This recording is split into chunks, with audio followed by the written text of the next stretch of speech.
Hello students, once again myself Seema Agrawal welcomes to all of you in the third lecture of coordination chemistry.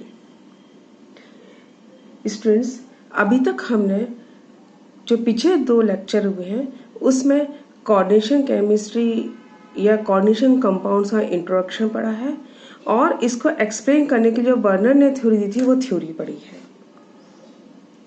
पिछली बार हमने पढ़ा था कि जो कुछ कॉम्प्लेक्सेस थे जिसको कि वर्नर ने एक्सप्लेन किया था और उसके बाद से इन जो जटिल कंपाउंड थे, जो कॉम्प्लेक्स कंपाउंड थे, उनको बाद में अपन कहने लगे कोऑर्डिनेशन कंपाउंड। तो थोड़ा सा मैं आपको रिकॉल कर देती हूँ। वर्नर थ्योरी ने जो कहा था उसके अकॉर्डिंग उसने क्या कहा था। वर्नर थ्योरी के ने कॉम्प्लेक्सेस के अंदर जो बॉन्ड्स था उसको सक्सेसफुली एक्सप्लेन किया था और उनके बिहेवियर को भी एक्सप्लेन कर दिया था। इसने जो कॉम्प्लेक्सेस होते हैं जिसको अब हम कोऑर्डिनेशन कंपाउंड कहेंगे उसके अंदर जो आइसोमेरिस थे उनको भी एक्सप्लेन कर दिया था।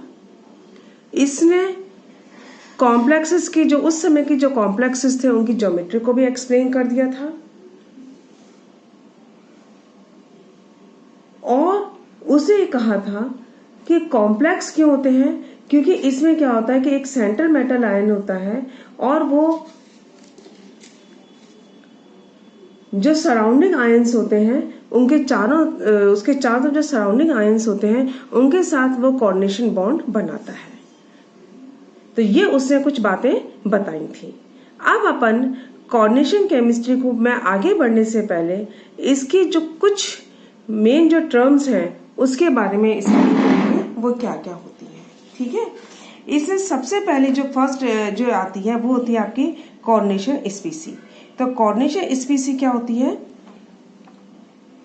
ये आपको पहले क्लियर करना बहुत जरूरी है कि जो भी कोऑर्डिनेशन कंपाउंड है, ठीक है,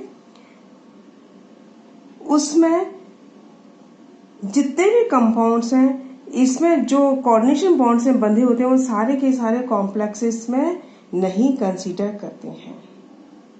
ठीक है, कुछ कंपाउंड्स होते हैं जिसमें कि अपन ने क्या करा कि इन कंपाउंड्स जो कॉम्प्लेक्सेस जिनको अपन कोऑर्डिनेशन कंपाउंड कर रहे हैं इनको सिंपल कंपाउंड से डिफरेंशिएट करने के लिए बहुत सारी कोशिश की। उसके हिसाब से अब जो अपन ने डिफरेंशिएट कर सकते थे कि कौन सा आपका कॉम्प्लेक्स स्पीसी है, कौन सा इसमें नॉन कॉम्प्लेक्स स्पीसी है, तो उसके लिए कुछ टर्म्स आई हैं जो टर्म्स आपके इन सब में इन टर्म्स को जो फुलफिल करता है वो सिर्फ तो कोऑर्डिनेशन कंपाउंड है, अदरवाइज आपके सिंपल कंपाउंड है। सबसे पहले कोऑर्डिनेशन स्पीसीज। तो कोऑर्डिनेशन स्पीसीज क्या होते हैं? These compounds are the substance containing entities consisting of one or more central metal atom surrounded by other atoms or group or atoms called ligands, at least one of which is bonded to the central atom by a coordination bond। ठीक है, तो इसका मतलब क्या है कि वो compound जिसमें कि क्या होता है एक सेंट्रल मेटल या केंद्रीय परमाणु होता है जो कि चारों तरफ से कुछ ग्रुप्स और एटम से जुड़ा होता है जिनको क्या कहते हैं? लिगेंड्स कहते हैं। और इनमें से कोई एक लिगेंड सेंट्रल मेटल आयन से कोऑर्डिनेशन बॉन्ड से जुड़ा होता है। जैसे कि आप मान लीजिए ये वाला आपके पास कंपाउंड है CONH3 एंड Cl2 प्लस या Cl2Cl, ये आपका है Cl2। ठीक है, इसमें क्या है जो कोबाल्ट है वो तो आपका क्या है? Central metal ion. ठीक है, केंद्रीय परमाणु आयन। और जो NH3 और Cl है, ये है ना Cl2 जो क्लोराइड आयन है वो आपकी क्या है? सेंट्रल मेटल आयन के चारों तरफ, इस कोबाल्ट के चारों तरफ क्या है? NH3 और Cl2। इसका स्ट्रक्चर मैं आपको प्रीवियस लेक्चर में बता चुकी हूँ। ये 6 लिगेंड क्या है? इस सेंट्रल मेटल आयन के चारों तरफ है, जिससे कि ये इससे सेंट्रल मेटल आयन से कोऑर्डिनेशन बॉन्ड से बंधे हुए होते हैं, तो ये क्या कहलाते हैं आपके लिगेंड। तो इस तरीके की जो स्पीसी है जिसमें एक सेंट्रल मेटल आयन होता है, चारों तरफ से कुछ मॉलिक्यूल या आयन से घिरा हुआ होता है, जिनमें से कम एक आयन लिगेंड इस सेंट्रल मेटल आयन से कोऑर्डिनेशन बॉन्ड से जुड़ा होता है, वो क्या कहलाते हैं, कोऑर्डिनेशन स्पीसी कहलाती है। और अपन इसकी दूसरी परिभाषा क्या बोल सकते हैं, ए compound form between a metal ion and ligands each capable existing independently through electron pair sharing is called a coordination compound. The ligand usually act as the donor while the metal ion as the acceptor. मतलब क्या हुआ कि जो यौगिक metal ion और ligands के combination से बनता है, जो कि अकेले अकेले तो क्या है इंडिपेंडेंटली एग्जिस्ट करते हैं, और जब इनके बीच में बॉन्ड होता है इलेक्ट्रॉन पेयर शेयरिंग करके जब ये बॉन्ड बनाते हैं, तो उसमें लिगेंड तो क्या होता है इलेक्ट्रॉन देने का काम करता है, और जो मेटल आयन होता है वो इलेक्ट्रॉन एक्सेप्ट करने का काम करता है। जैसे कि यदि अपन इस पहले वाले कंपाउंड को देखें, ठीक है, तो ये जो अभी मैंने आपको पहले कंपाउंड लिखा था, ये कंपाउंड है CONH3 Cl2 एंड Cl। ठीक, ये कंपाउंड है। पहले अपन ने क्या करा था, इस Cl को हटा के इसकी तरफ अपन ने प्लस लिख दिया था। अब अपन यहाँ पे मैंने इसकी प्राइमरी वैलेंसी भी सेटिस्फाई कर दी, Cl है। ठीक है, अब इसमें क्या है, ये दो तरीके के कंपाउंड से मिलके बना हुआ है। कौन कौन से हैं आपके, एक तो है आपका COCl3 प्लस NH3। ठीक है, ये दो तरीके के कंपाउंड से मिलकर बना है। COCl3 और NH3 ये अकेले अपने आप को में क्या है इंडिपेंडेंटली एग्जिस्ट करते हैं। ठीक है, और जब ये आपस में मिलके बॉन्ड बनाते हैं, तो जो कोबाल्ट आयन है, तो कोबाल्ट इसमें किस ऑक्सीडेशन स्टेट में है, COCl3 में C+3 ऑक्सीडेशन स्टेट में है। तो कोबाल्ट आयन जो है वो तो क्या करेगा, इलेक्ट्रॉन एक्सेप्ट करेगा, और NH3 और क्लोराइड क्या करेंगे, इलेक्ट्रॉन डोनेशन का काम करेंगे। तो ये तो कहलाएंगे इलेक्ट्रॉन डोनर, और CO+3 क्या कहलाएगा, एक्सेप्टर कहलाएगा। ठीक है, तो ये तो हुए आपके कोऑर्डिनेशन कंपाउंड किसे कहते हैं। अब उसके बाद आपका आएगा इसकी सेकेंड स्पीसीज, जो इसमें बहुत ज्यादा इंपॉर्टेंट है, वो है आपका कोऑर्डिनेशन नंबर। ठीक है, अब अपन ने क्या कर दिया कि ये आपका CONH3 है। हमने ऐसा क्यों करा कि ये जो Cl इस Cl को इसके अंदर भी लिख सकते थे, हालांकि मैं आपको पहले बता चुकी हूँ, वर्नर पहले एक्सप्लेन कर चुका है कि प्राइमरी वैलेंसी होती है और ये सेकेंडरी वैलेंसी होती है, और जो सेकेंडरी वैलेंसी होती है उसको अपन किस में करते हैं, ब्रैकेट में लिखते हैं। तो ये जो ब्रैकेट में लिखा जाता है ये कहलाता है आपका कोऑर्डिनेशन स्फीयर। तो वहां मैंने आपको बताया था कि जो सेकेंडरी वैलेंसी होती है सेंट्रल मेटल आयन की, वो is equal to coordination number, और इनको हम जो लिगेंड या जो मॉलिक्यूल और आयन जो कि सेंट्रल मेटल आयन से डायरेक्टली जुड़े हुए होते हैं, उसको अपन क्या करते हैं, एक ब्रैकेट में लिख दिया जाता है, ये बताने के लिए कि ये वाला जो इसमें ये जो स्पीसी है ब्रैकेट के अंदर जो लिखी स्पीसी है वो आपस में किससे बंधे हुए हैं, कोऑर्डिनेशन बॉन्ड से बंधे हुए हैं। ठीक है, तो ये आपका कहलाता है coordination number. The number of atoms directly linked to a central metal ion in a coordination entity is called the coordination number of the metal ion. यानी जो एटम सेंट्रल मेटल आयन से, केंद्रीय परमाणु आयन से directly बंधे हुए होते हैं, वो किसी भी कोऑर्डिनेशन एंटिटी में वो कहलाता है आपका कोऑर्डिनेशन नंबर, और ये जिसके अंदर बंधे होते हैं वो कहलाते हैं आपके कोऑर्डिनेशन स्फीयर। तो ये वाला जो कंपाउंड है इसमें अपन ने क्या कहा कि secondary valency is equal to the coordination number. तो इसमें ये सेंट्रल मेटल आयन से चारों जुड़े हुए हैं, जिसको कि अपन ने ब्रैकेट से लिखा हुआ है। तो इसमें 4 अमोनिया और 2 क्लोरीन है, तो इस वाले सेंट्रल मेटल आयन का कोऑर्डिनेशन नंबर कितना होगा, 6 होगा। हर सेंट्रल मेटल आयन का कोऑर्डिनेशन नंबर फिक्स होता है। जैसे जनरली कोबाल्ट हमेशा 6 कोऑर्डिनेशन नंबर में बनाता है, ठीक है। और आपके प्लेटिनम आपका 6 कोऑर्डिनेशन नंबर में भी बनाता है और 4 कोऑर्डिनेशन नंबर में भी बनाता है। तो ये अपन आगे चल के देखेंगे कोऑर्डिनेशन, कौन सा मेटल किस कोऑर्डिनेशन नंबर में कॉम्प्लेक्सेस या कोऑर्डिनेशन कंपाउंड बनाता है। कई मेटल ऐसे हैं जो कि 4 कोऑर्डिनेशन नंबर 4 में भी कंपाउंड बनाते हैं और कई ऐसे हैं जो कि 6 में भी बनाते हैं। ये वाला जो आपका कंपाउंड है ये आपका किस में, क्योंकि इससे 6 एटम डायरेक्टली जुड़े हुए हैं, यानी इस कोबाल्ट की सेकेंडरी वैलेंसी कितनी है 6 और secondary valency is equal to coordination number. तो यहां पे हम क्या कहेंगे कि इसके कोऑर्डिनेशन नंबर इसका 6 है, ठीक है। उसके बाद हमारा जो सबसे इंपॉर्टेंट चीज है इसमें है दैट इज लिगेंड। लिगेंड किसे कहते हैं, ये हमारा इसमें कोऑर्डिनेशन कंपाउंड में जितना इंपॉर्टेंट सेंट्रल मेटल आयन होता है उतना ही इंपॉर्टेंट इसमें क्या होता है, लिगेंड। ये नई टर्म है आप लोगों के लिए जो अपन बार बार यूज कर रहे हैं।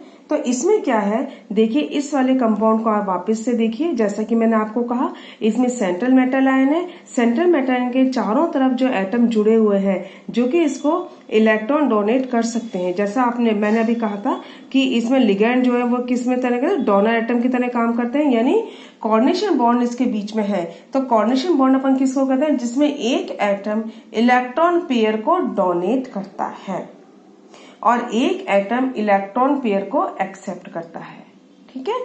तो यहाँ पे जो सेंट्रल मेटल आयन है उसके चारों तरफ जो एटम होते हैं जो कि इसको सेंट्रल मेटल आयन को इलेक्ट्रॉन डोनेट करते हैं, वो अब अपन इसको क्या कहेंगे, लिगेंड। तो एटम्स और groups of atoms directly attached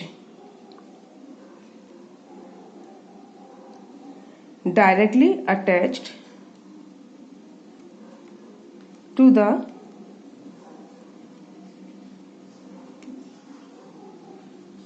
central metal atom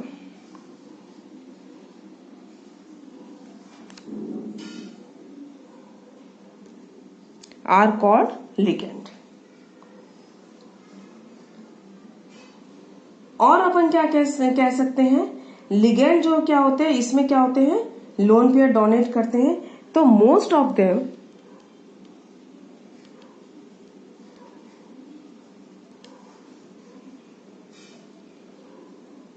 are या तो न्यूट्रल होंगे या फिर कैसे होंगे,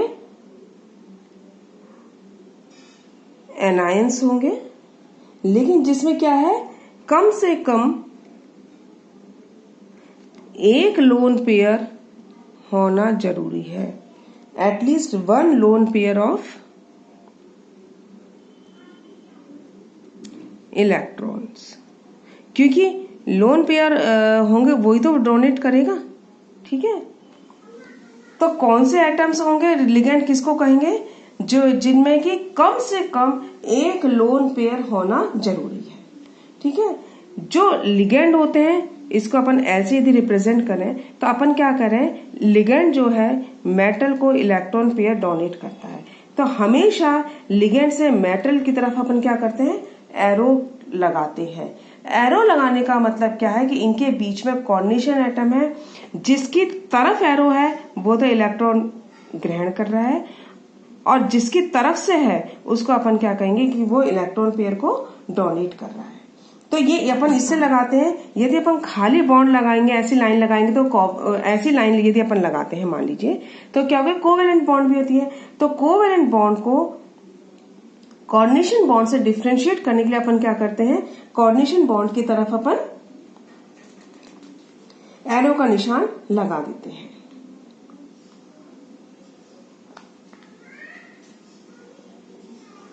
जनरली जो कॉमन लिगेंड होते हैं वो क्या होते हैं, नाइट्रोजन, ऑक्सीजन, सल्फर और ये होते हैं, ठीक है, नाइट्रोजन और ऑक्सीजन ज्यादा होते हैं, सल्फर और फास्फोरस जो है वो कंपैरेटिवली कम कॉमन है।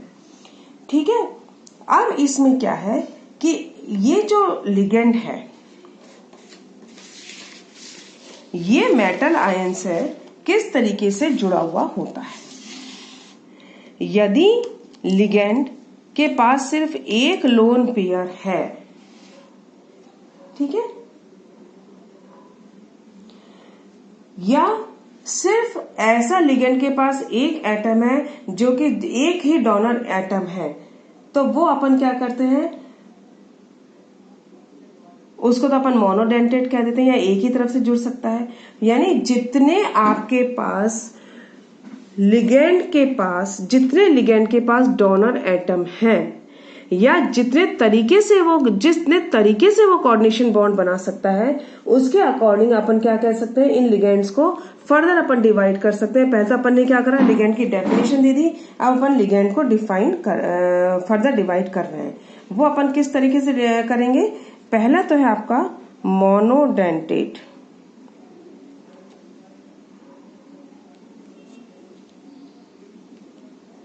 लिगेंड, जिसको आप क्या बोल सकते हो, एक दंतुक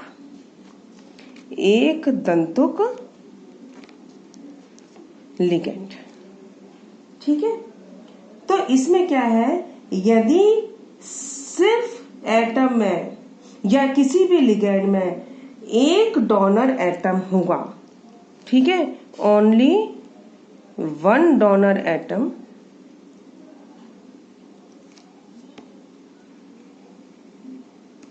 is present in ligand, तो वो आपके क्या कहलाएंगे, वो आपके कहलाएंगे मोनोडेंटेट लिगेंड। जैसे कि आपका एग्जाम्पल में आपका क्या आ जाएगा, फ्लोराइड, क्लोराइड, ब्रोमाइड, सारे हैलोजेंस आ गए। ठीक है, iodide, hydroxide ion, cyanide ion, isothiocyanate, ठीक है, एसीटेट,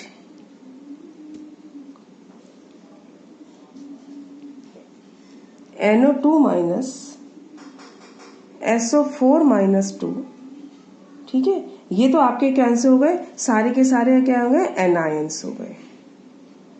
अब आपके पास कुछ न्यूट्रल मॉलिक्यूल्स भी हैं जिनमें कि सिर्फ एक डोनर एटम होता है।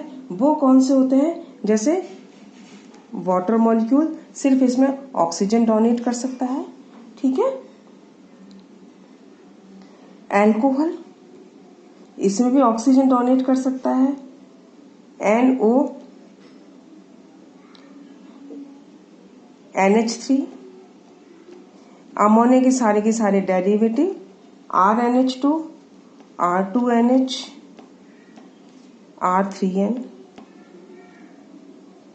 पिरिडीन,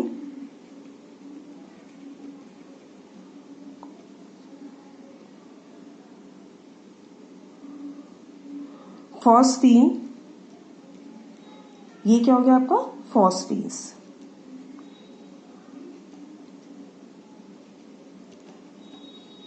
फॉस्फीन्स है, ठीक है, फिर आपके थायोईथर्स, और कुछ बहुत रेयर केसेस में होंगे, लेकिन कुछ क्या होंगे आपके पॉजिटिव भी होंगे या कैटायन होंगे, वो होंगे आपके नाइट्रोसाइलिनियम और हाइड्रोजीनियम NH2 NH3+। ठीक है, तो नाइट्रोसाइलिनियम और हाइड्रोजीनियम। तो मोनोडेंटेट लिगेंड क्या हो गए, ऐसे लिगेंड जिनमें एक डोनर एटम होता है, या जो एक तरफ से सेंट्रल मेटल आयन को डोनेट कर सकते हैं, इलेक्ट्रॉन पेयर। इसमें से कुछ एनायंस हैं, fluoride, chloride, bromide, iodide, hydroxide and so on. Neutral है, वाटर मॉलिक्यूल है, अल्कोहल है, ये सब मैंने आपके लिखे हुए हैं। पॉजिटिव में कम होते हैं लेकिन हो सकते हैं। दूसरा होता है आपका, पहला तो आपका मोनोडेंटेट हो गया, दूसरा होता है आपका बाइडेंटेट लिगेंड।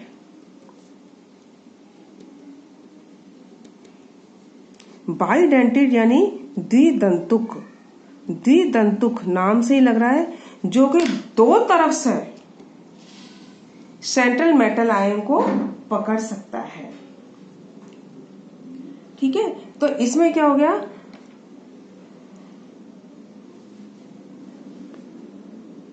जो सेंट्रल मेटल आयन है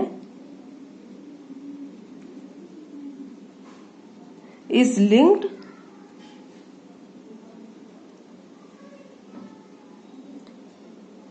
through two donor atoms. Donor atoms, इसमें अपन ने क्या कहा, only one donor atom is present, और इसमें अपन क्या कहेंगे, two donor atoms are present. यानी सेंट्रल मेटल आयन है वो दो तरीके से बंदी हो सकती है ना। जैसे इसमें क्या है, पहला तो आपका आएगा इथिलीन डाई एमीन।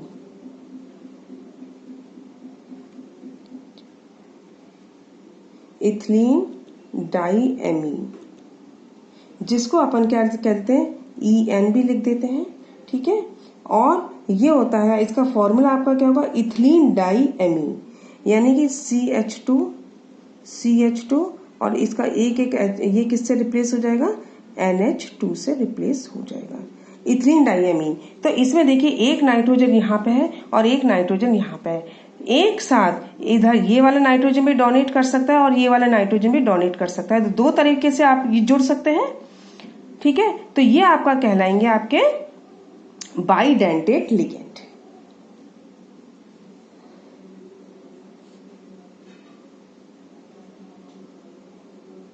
इसके अलावा आपका ग्लाइसिन भी हो सकता है।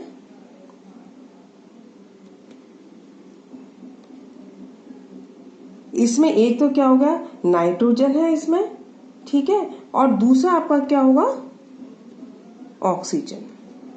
CH3COOH acetic acid. Acetic acid के एक हाइड्रोजन को यदि आपने अमोनिया से रिप्लेस कर दिया तो आपका क्या बन जाता है, ग्लाइसिन कर दिया, ग्लाइसिन बन जाता है। इसमें एक तो ये नाइट्रोजन डोनेट कर सकता है और एक आपका ऑक्सीजन डोनेट कर सकता है। ठीक है, जो मेन है, एक आपका क्या हो सकता है, एसिटाइल एसीटोनेट, ये हो सकता है जो कॉमन है। और इसके अलावा आपके क्या हो सकते हैं, और एग्जाम्पल आपका क्या हो सकता है, जैसे कि आपका ऑक्सिलिक एसिड। ठीक है, इसमें ये वाला ऑक्सीजन भी दे सकता है और ये वाला ऑक्सीजन भी दे सकता है। और क्या हो सकता है आपका, H2O-3, लेकिन मेन जो इसमें कॉमन है वो क्या है इसका, ऑक्सिलिक एसिड। ठीक है, अब बाकी होते हैं आपके पॉलीडेंटेट लिगेंड। पॉलीडेंटेट लिगेंड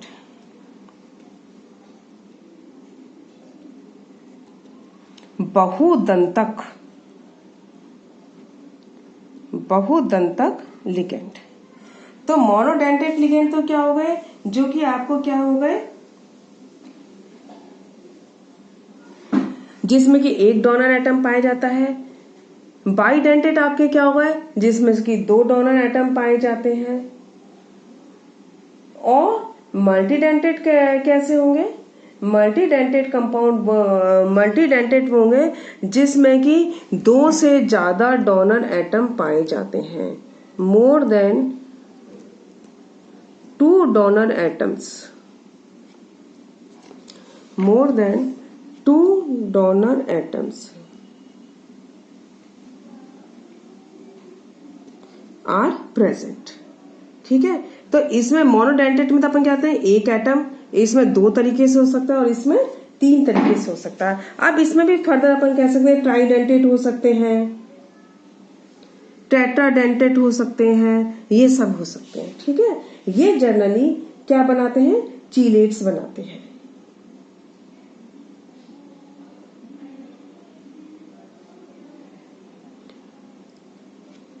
और इसमें तीसरे चौथे तरीके के होते हैं, वो होते हैं एम्बीडेंटेट,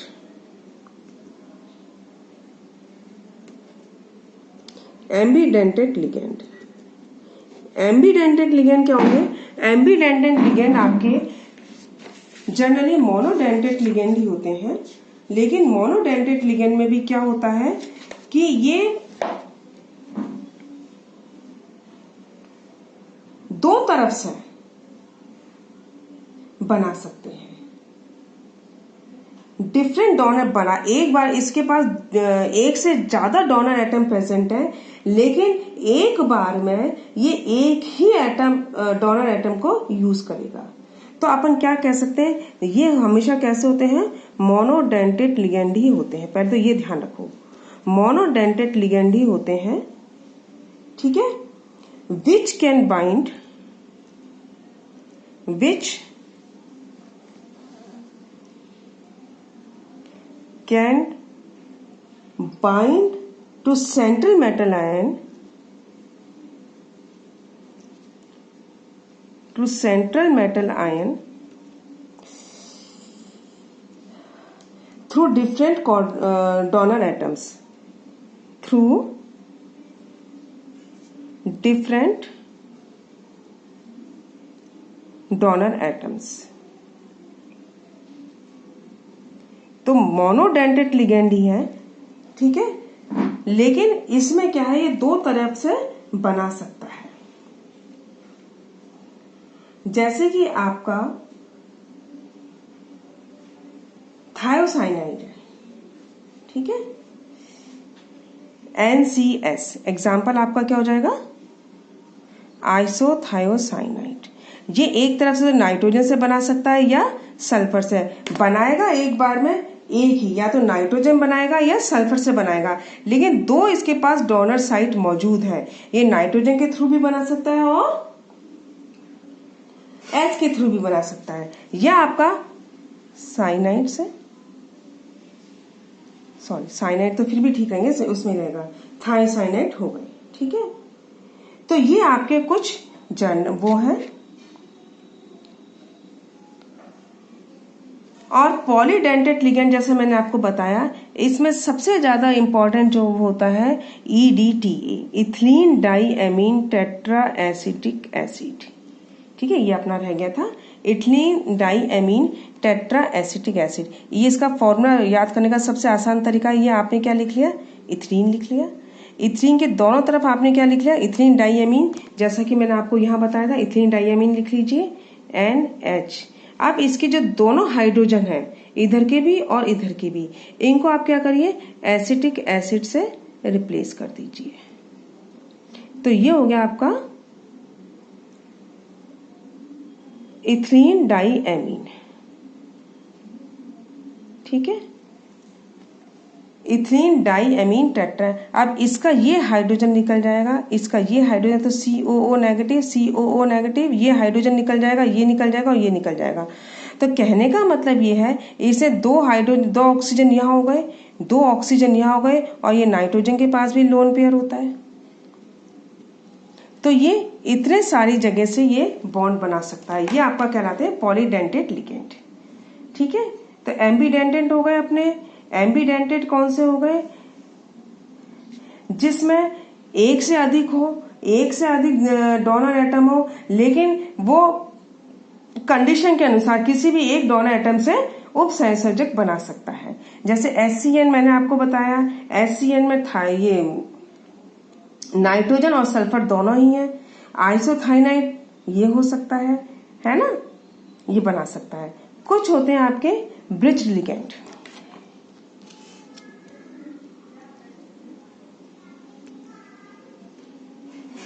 ब्रिज लिगेंड ये आपके ऊपर, ये जितने भी मैं टाइप्स ऑफ लिगेंड्स बता रही हूँ, ये इससे बता रही हूँ क्योंकि इसमें आपका जर्नली शॉर्ट नोट्स इसमें आ सकते हैं। ये एक ही लिगेंड एक साथ दो डोनर एटम को जोड़ता है, ठीक है। जैसे कि आपका ये एल्यूमिनियम है और ये एल्यूमिनियम है, और इसने क्लोरीन एटम ने इन दोनों को ही जोड़ा हुआ है। तो ये आपका क्या हो गए,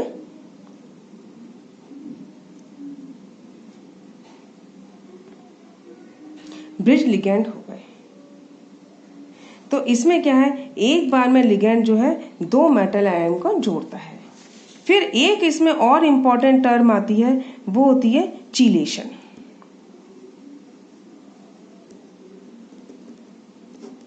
चीलेशन भी बहुत इंपॉर्टेंट है। इससे इंपॉर्टेंट है क्योंकि ये भी एक अलग तरीके के कंपाउंड हो जाते हैं, बहुत इंपॉर्टेंट कंपाउंड है। ये जनरली पॉलीडेंटेट लिगेंड बनाते हैं। पॉलीडेंटेट लिगेंड मैंने आपको बताया कि जिसमें क्या है, दो से ज्यादा डोनर एटम होते हैं। जब दो से ज्यादा डोनर एटम होते हैं तो वो क्या करते हैं, एक साइक्लिक स्ट्रक्चर बना लेते हैं और उस साइक्लिक स्ट्रक्चर को अपन क्या कहते हैं, चीलेट कहते हैं। ठीक है, तो इसमें क्या होगा, a ring compound a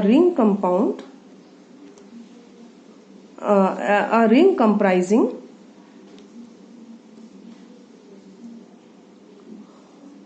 of the donor atoms of the donor atoms of a ligand। ठीक है, लिगेंड के जो डोनर मेटल एटम्स हैं और उसके central ion,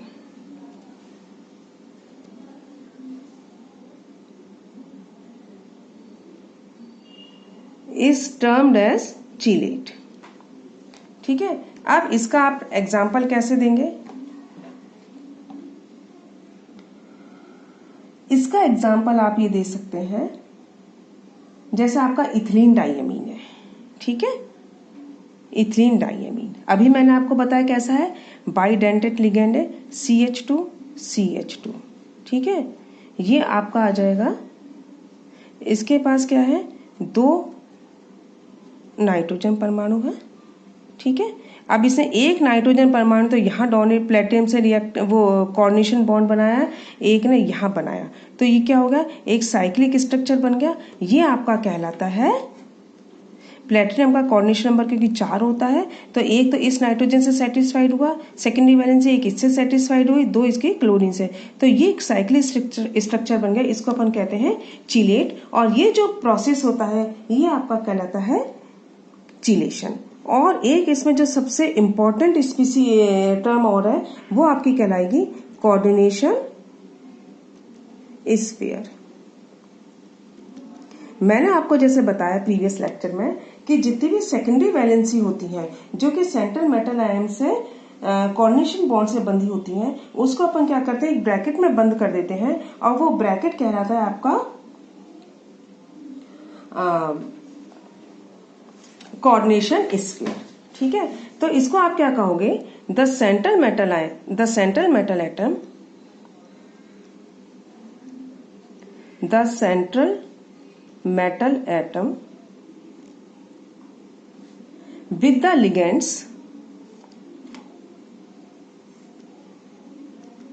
with the ligands attached to its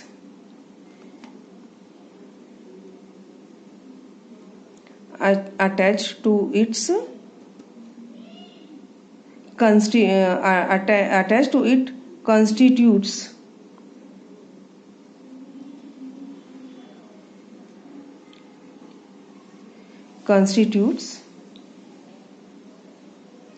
the coordination sphere।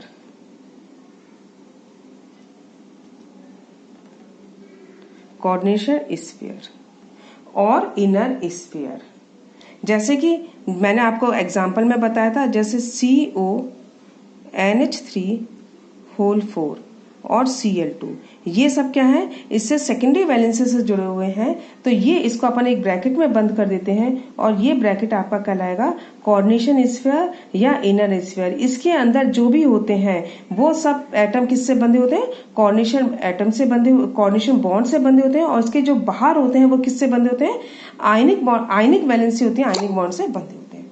तो ये था हमारा कुछ कोऑर्डिनेशन बॉन्ड के जो मेन जो इसमें जो टर्म है जो बार बार आएंगी वह अपन ने एक बार समझ ली है। अब अपन आगे इन्हीं टर्म को यूज करेंगे तो आपको ये सब समझ में आ जाएगा। तो अपन नेक्स्ट टर्म पे इन्हीं टर्म को यूज करते हुए आगे और इनके स्पेशलिटी पढ़ेंगे। Till then good bye.